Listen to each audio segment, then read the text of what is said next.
Okay, so just a quick review on your citations and bibliography. Okay, so here you'll notice I have my show hide marks on, my non-printing marks, my formatting marks, whatever you want to call them. So remember, you're going to use in-text citation for all ideas that you write about that are not yours, that you got from another source. And that doesn't mean that you are copying word for word, and you shouldn't be copying word for word. All the information should be in your own words. So let's say this whole first paragraph here is from another source. So I'm going to click at the end of the paragraph, and I'm going to pretend that I haven't added my source yet. So I'm going to go to Manage Sources. And actually, I did add the source. I added the textbook. And I didn't want to bore you with all that typing. But so I'm going to click on it and choose Edit so that you can see. But you would click New and then go ahead and move forward from there. So up here in Type of Source, I chose Book. So you'll for sure have your textbook, and then this should actually live in your Word on your computer for the rest of the semester, so you only have to type it once. And as we move through the semester, if you do more research, which I do ask of you, you'll maybe use a website, and you'll choose that. And then we're going to always choose Show All Bibliography fields to make sure that we're covering all our bases. So especially for websites, I am going to want to see the year, the month, and the day accessed, the URL, and you just try to fill in as much information as you can.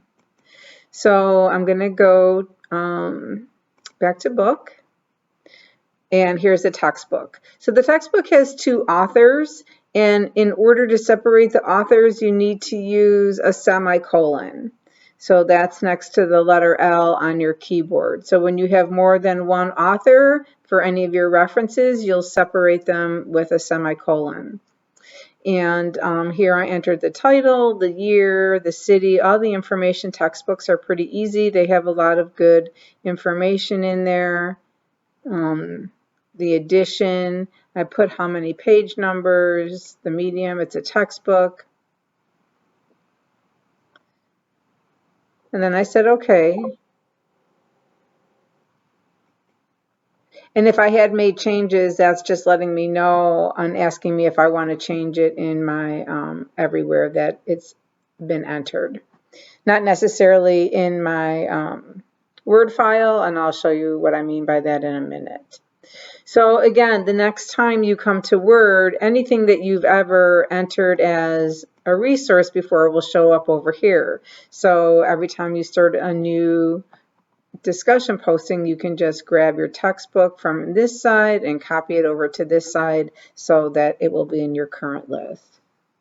Okay, so I have my reference in here, and now I'm going to close this. And I want to add my citation at the end of this paragraph here. And there it is right here at the top. And then I want to add my page numbers of where I got this information from. So I'm going to choose Edit Citation, and I'll put in the page number. And then when I'm done writing my responses, I'm going to click in the last paragraph, go to the Insert tab. In the first group, the Pages group, I'm going to insert a page break so that my bibliography will always start on its own new page. Make sure we don't. And back to the References tab. We're going to use APA style in this class, so make sure that it's set for APA style. And I'm not particular. You can choose bibliography, references, works cited. So I'm going to choose works cited. And voila, there it is. Something else that you might want to add, it's up to you. You might want to add page numbers.